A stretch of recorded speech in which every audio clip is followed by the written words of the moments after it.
Hey viewers and viewesses, my name is John Strategist and welcome back to Sherlock Holmes, Secret of the Silver Earring. This is part 5 now, so, as promised, we're going to try and do a bit more of this, a bit more frequently, in order to try and get through it. Now, I have something to admit, just before we get started. This is actually my second attempt at recording this episode.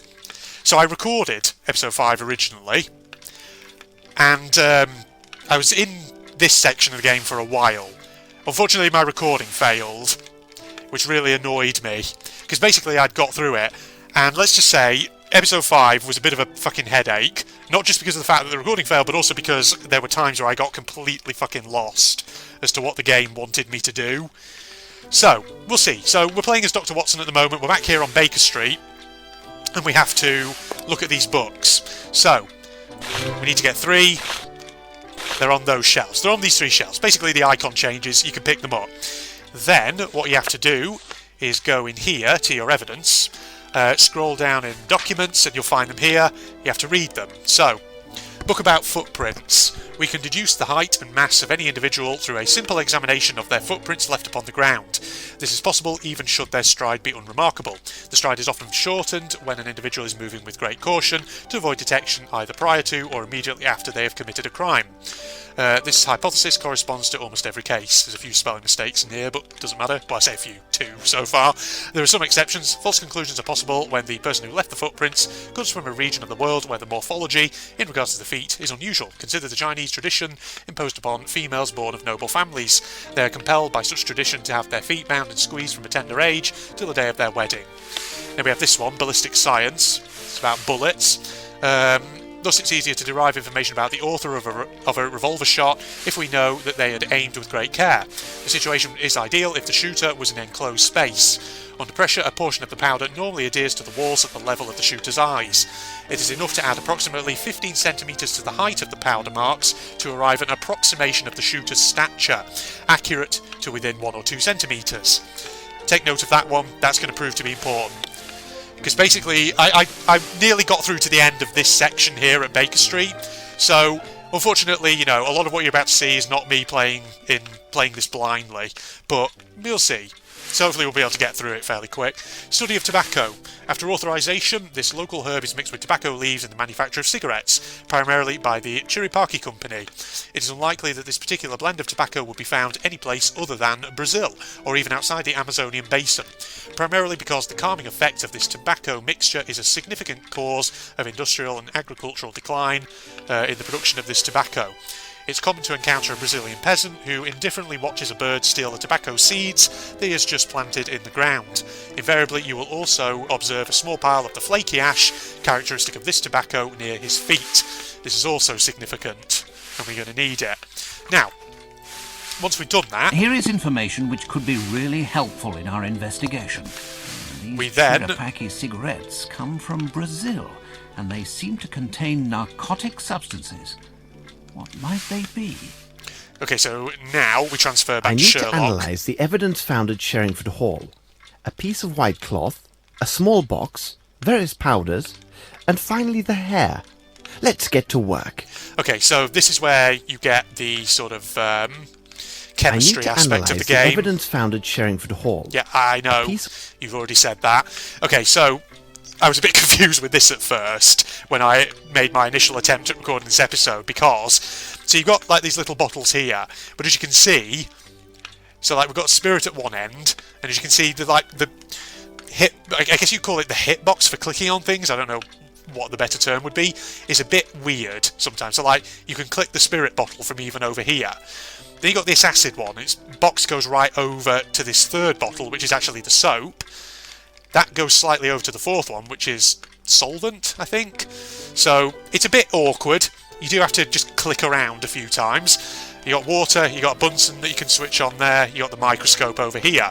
So let's do the hair first. Let's examine it under the microscope. Now fortunately, Sherlock does give you clues. He tells you what you're basically supposed to do. Because at first I was like, oh my god, what am I doing here? A light feminine perfume.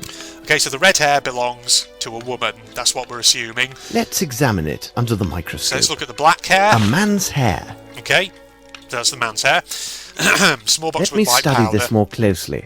I think with this one, how do I examine it again? Oh, no, I don't want to do that. I think it's this, isn't it? A box containing some white powder. There we go. Use the magnifier on it. Now, let's examine it under the microscope. So white powder, you need like 3 bits of it. Let's examine it under the microscope. And it like puts it These powders like are similar. I can see it from the grains. Okay, good. So now we got it back. What would be the reaction if I heated this powder? So then, put it on there. It has no effect. Switched on. That's how you do it with the Bunsen burner. Let's mix some water with this powder. Okay, so mixing water. This was also something that confused me initially. You get the water, put it on there. Let's mix some water with this powder. And then you put it in a there. A glue or pasty substance, like starch. Okay. Right. So the white powder's now gone. We also need to look at the... What would be the reaction if I heated this powder? The black powder. So put that there, switch it on. Burnt gunpowder. Okay, so that's only burnt after we put it on the burner, so that was possibly unused gunpowder, I'm guessing. Black sheep, we also wanted to look at the dirty white clothes. To analyse the nature of these stains, I must first soak the cloth in a solution of soap and water. Okay, so this is where the chemistry comes in, and this is where it can get a bit finicky when you're having to try and click on these things. So soap and water. So there's the acid. Soap is... this one? Yeah, that one. So soap is the 4th one along. It's very confusing sometimes, but put that in there like that. To analyse the nature of these stains, I must first soak the cloth. Now I shall place this cloth in the solvent. Right, so you've done that.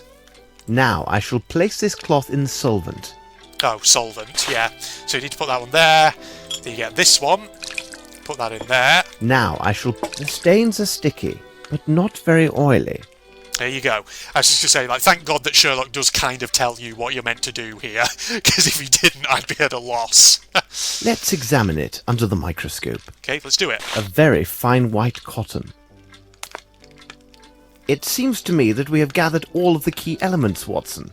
However, before we retire, let's summarise our findings. I like how Sherlock's the question should be answered yes or no, and justified by the evidence or testimony received during the investigation. Now, here's another bit where, in my initial recording attempt, it got confusing at first. So, it seems that I'm guessing if you sort of come back to Baker Street like this, I'm guessing it gives you this, where essentially it gives you a quiz about some of the things you found. It asks you, well, in this case it asks you 7 questions. I don't know if this is going to be repeated at any point in the game. I imagine it could well be, but I don't know if it'll be 7 questions each time. So as you can see there, to answer a question, first choose yes or no by clicking on it. Then browse your testimonies, reports and documents on the left page to find the one that contains the justification to that answer. Click it to select it, click on the appropriate frame to place your answer. I'll explain as we go along, because like I say, at first I was a bit confused by this, and I'll explain why, but I think I've got the hang of it now.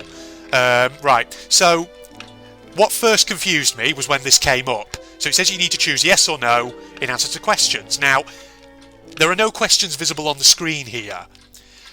So at first I thought something was wrong. I was like, how do I find the questions?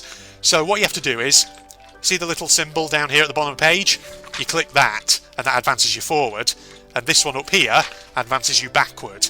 Now, the game doesn't tell you that, so you just have to sort of work it out. Okay, so question 1. Do we have an idea of the weapon used for the crime? Now, it's unfortunate that obviously I'm not going into this particular episode blind, because I have done this, so I do know the answers. Yes, we do have an idea. Now, what helps with this is if you notice where you put the piece of evidence that corresponds, the box is actually colour-coded. So if you look down on our tabs over here, you can also go to notes like this. So if you press notes, you can then look at everything that you've previously gathered. So all the stuff here. Now, look on here. So we've got all the testimonies, and you'll see each of these is in a blue box. So essentially, this also is a blue box. So what that's telling you is the answer to that question is something from your testimonies. So you have to look through there. Likewise, as we go along, you'll see questions that have red frame boxes. So basically, I guess what you call like development things or findings, kind of. There are other ones with sort of the greeny grey boxes, so where it's saying you need to produce a particular document. Right, so in this question we need a testimony, and the testimony we need is Colonel Patterson. So basically we're trying to verify, can we sort of determine what type of weapon was used to kill the victim. I mean, we pretty much know what it was. It was a revolver. It was a gun. And Colonel Patterson is the right one because here, Patterson talks about his eyesight being really bad, but he also talks about his ear, having a fine ear, so his hearing's really good. So much so that he can actually tell you what kind of weapon it was. Am I looking at the right one here? Patterson noticed fine ear. I can offer much when the questions are out. I can tell you from all applause that all blah blah blah. I'm sure he said something about his about the weapon. Where was it? Was it down? No. No, did he not say anything? This one he said something about the gun, but right. Oh yeah, here it is. Yeah. Anything else? Is there anything else you recall? I can assure you Bromsley was killed with a right revolver of a small calibre. So he's the one who you need for that question, basically, and you press yes to make sure it's set to that. Could the murderer escape through the stairs going to the second floor? So this also requires a testimony, and the testimony we need is Mary. So if you remember Mary's testimony, she was the servant who was by the stairs scrubbing the carpet. She talked about someone from Hertford's turning over the fowl. Where is it? She says something around here. Passage. Did you observe anyone pass this way after the shot was fired? She says, no one came this way, not from the moment I returned after emptying my bucket, and the whole time while I'd been cleaning. Only saw Scott, who was in the ballroom. He half opened the door to tell me the news. So that was after the shot, when Scott appeared. Nobody came through beforehand. So that's her testimony. That goes with no. So question 3. Ashes found in the smoking room are from English cigarettes. So this actually is where is it? Study of tobacco, that one goes in the green one.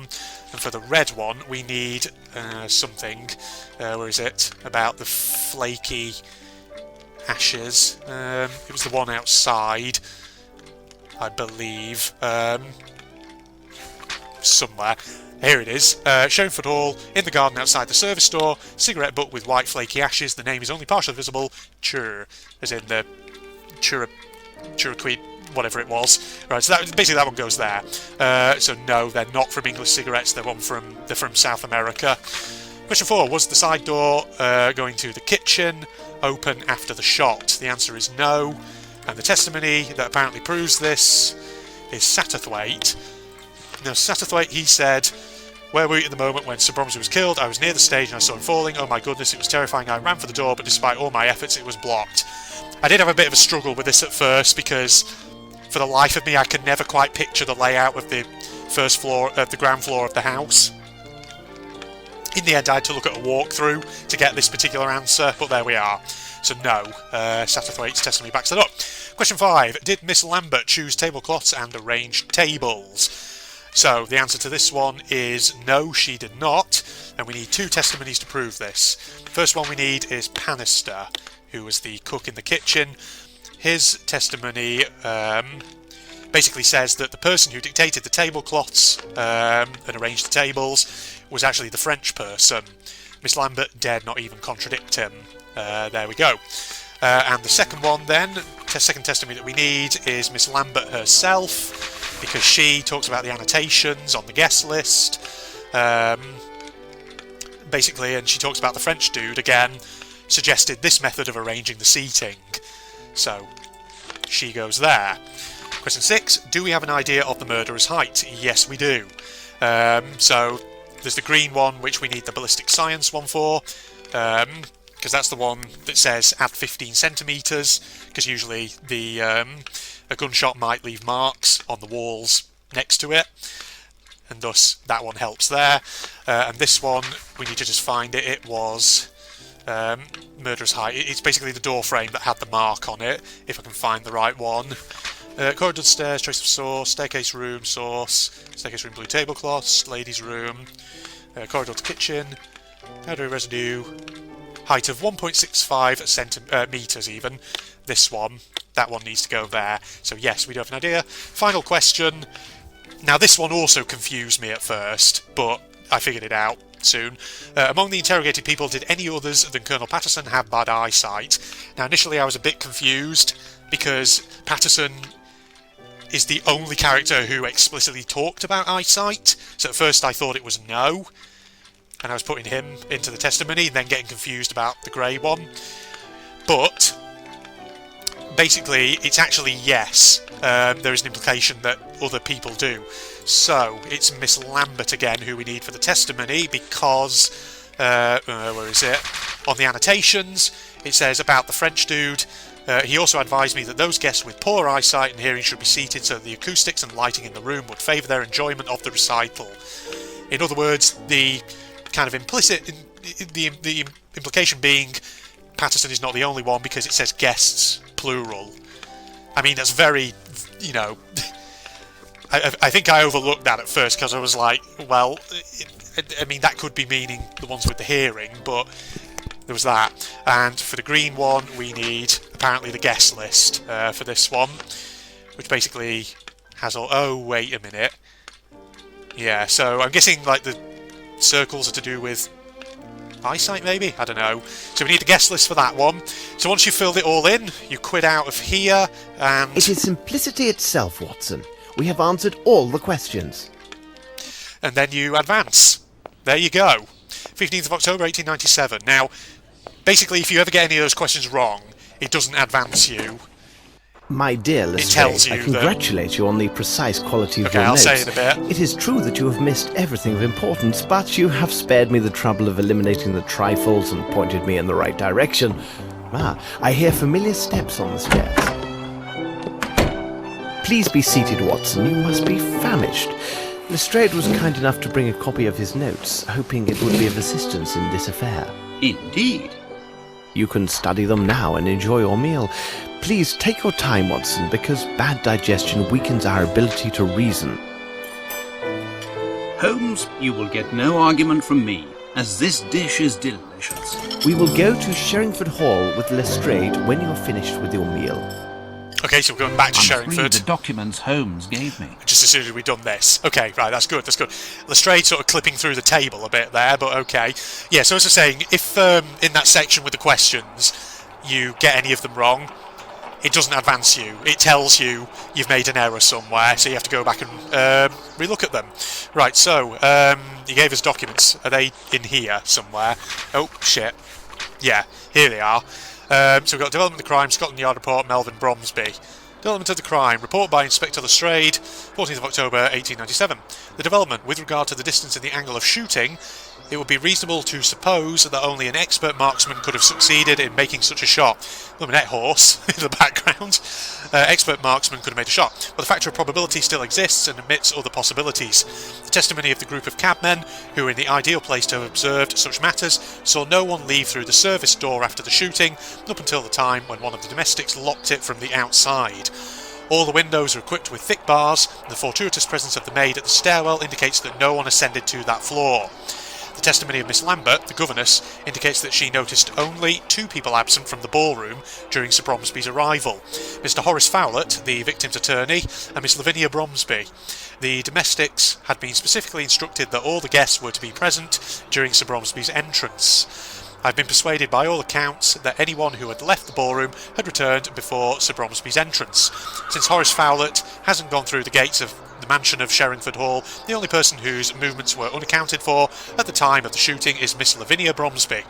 The chivalrous testimony of a young infantry officer, who has confirmed that he saw her standing at the threshold of the door, can be the only reason for not charging her with murder. Okay, as Miss Bromsby was in a state of deep shock last evening, according to the local doctor who examined her, her interview was delayed until today. Okay, so that's development of the crime. Scotland Yard report, oh god, it's in cursive. General information about the man called Sir Melvin Bromsby. No official involvement as a defendant in any criminal or civil matters. No appearance as a witness in a criminal or civil law case. Let's just say complainant, I guess, not complainant.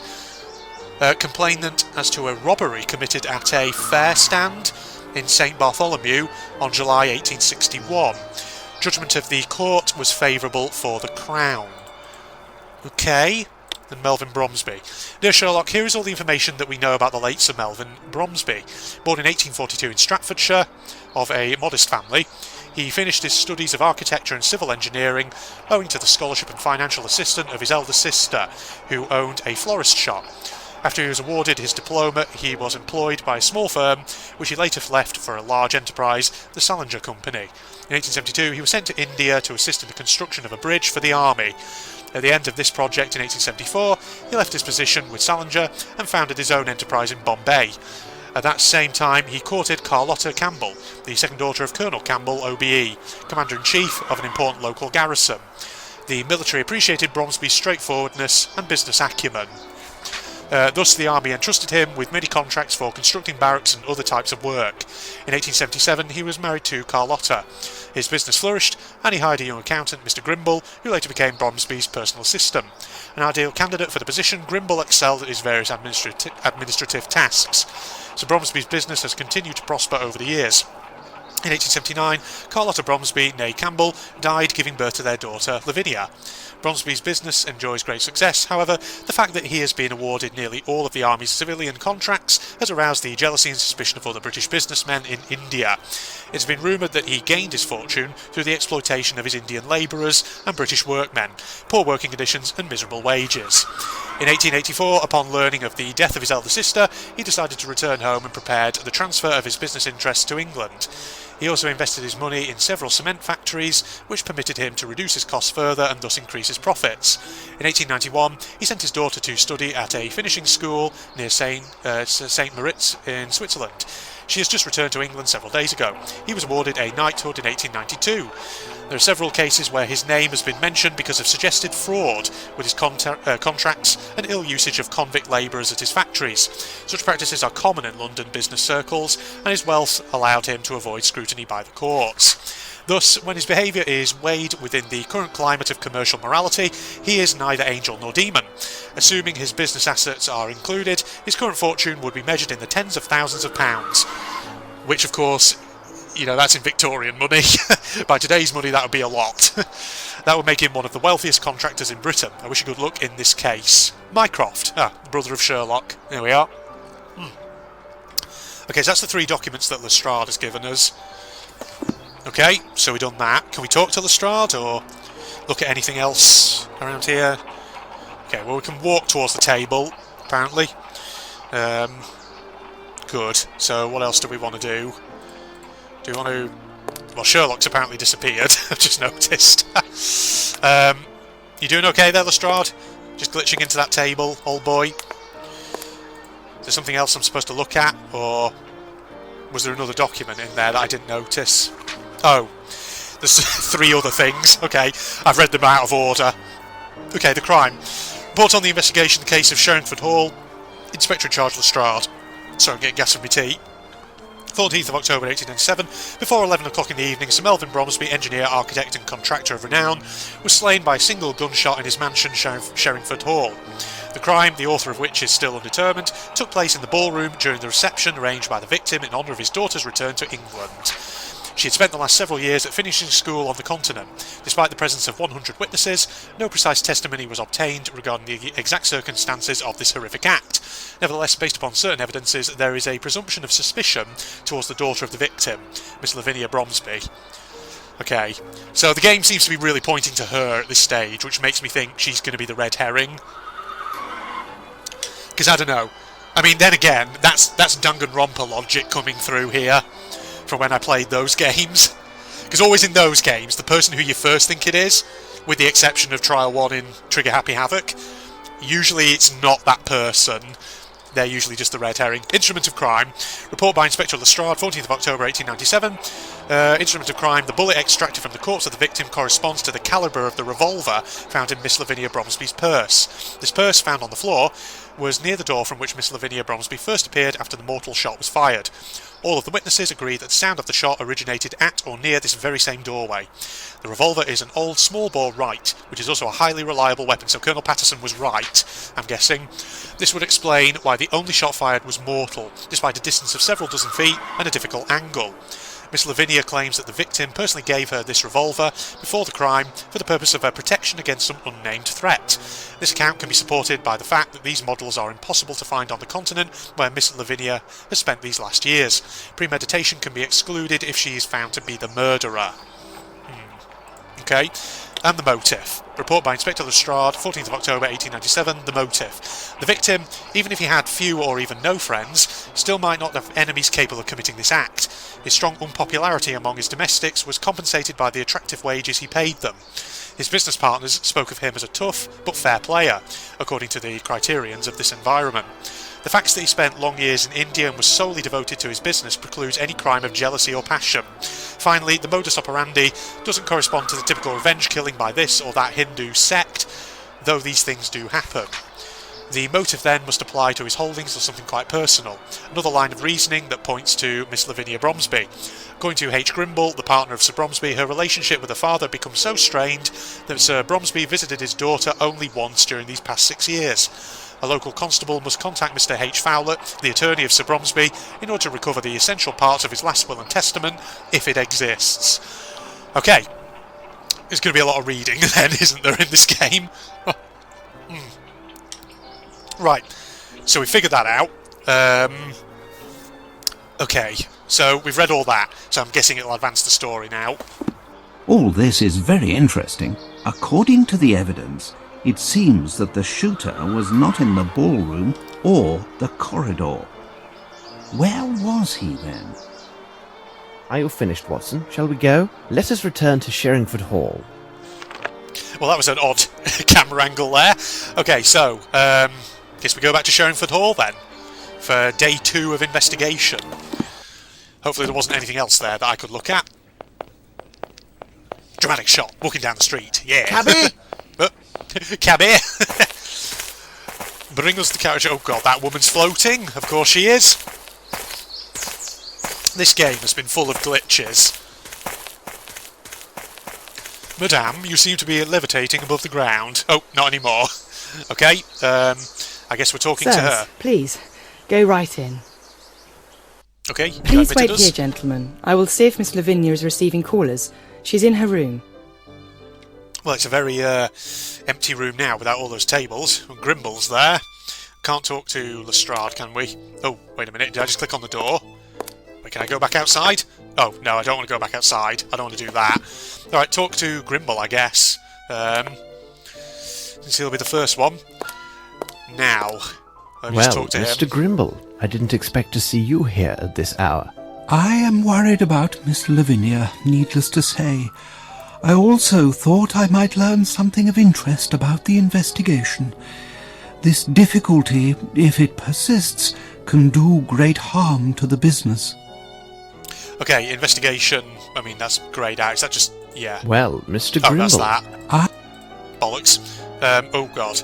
Right. Strained relationship. Sir Bromsby and Miss Lavinia had rather strained relations, it seems. Well, Sir Bromsby and Miss Lavinia have never got on very well. Of late, their distance had grown due to the influence of several incidents. Incidents? Alright, what do you mean? What sort of incidents, precisely? I do remember one instance in India, where Sir Bromsby attacked a friend of Miss Lavinia. He was our native cartman's son. It seems he spilled a jug full of water that was intended for Sir Bromsby to wash his face.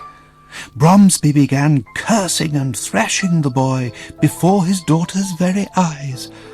Miss Lavinia took her friend's part and spoke to her father most rudely. The devil, you say? What occurred next? There is no one in the whole of India who would have dared address Sir Bromsby in such a manner. He stayed closeted in his office for the entire day. The next day he fired the carter. But despite these incidents, I am still sure that Miss Lavinia sincerely loved her father. Also see how Lestrade there is just sort of staring into the eyes of you viewers out there, whilst Watson is just taking notes down. Well, thank you for that. I mean, that's interesting, yeah. I'm sorry, but I have to go. All right, as you wish. I shall remain here. I just knocked my microphone. Sorry, let me just adjust that. Right, so... Okay, let's just carefully check around here in case there's anything else. So, door has an icon, say we can interact with that. We can walk elsewhere. There's nothing else in this immediate area by the looks of it. Unless there's anything else. God. It's also they've got all these tables out very quick, didn't they? Flipping heck. Just carefully move the mouse around. I guess we probably just have to explore, right? And just find anything else in this area that we can apparently look at. So we probably want to go through doors then, don't we? That's probably what it wants us to do. Alright. I'll tell you what. I'm just going to jump cut here. By the looks of it, basically there's nothing else in this immediate hallway to examine. So we probably want to go through doors then. So I'm going to jump cut here, just check the walkthrough. Just to check this room, make sure there is absolutely nothing else that it wants me to look at, because it's very easy to miss things in this game. Also, I want to check how long I've been recording for. 1 second all. Okay, back in. Apparently we're not done here. We have to keep talking to Grimble. Because apparently it says something about a... What would you like to know, Mr. Holmes?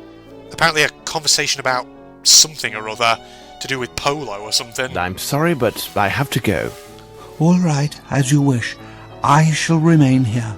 So maybe we just have to go through one of the doors. Hold on. I have to leave, you sirs. I need to verify certain things. Here we go.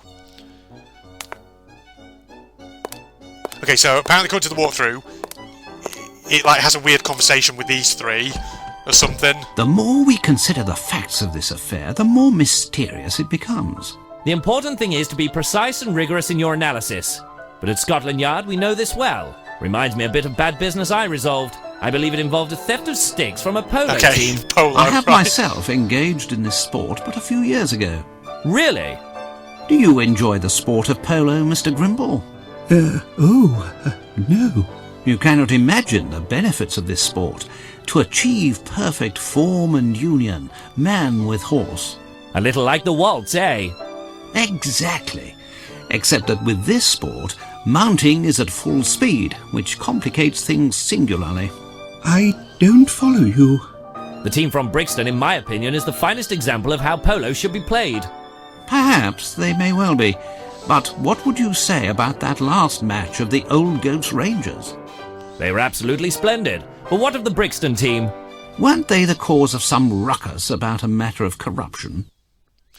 Okay, apparently we needed to hear that riveting conversation about polo. Yeah, I just saw in the walkthrough it said something about, like, they have a weird conversation about polo or something that it just, like, serves no purpose. So, there you go, folks. Right, we're going to wrap up here. Like I say, the way I'm going to play this game, I said this, I think, in the last episode, is I'm going to, you know, explore each room, sort of on my own for the most part. But before I then go into another room, I will use the walkthrough just to check if there's anything I've missed. Because trust me, that will be important.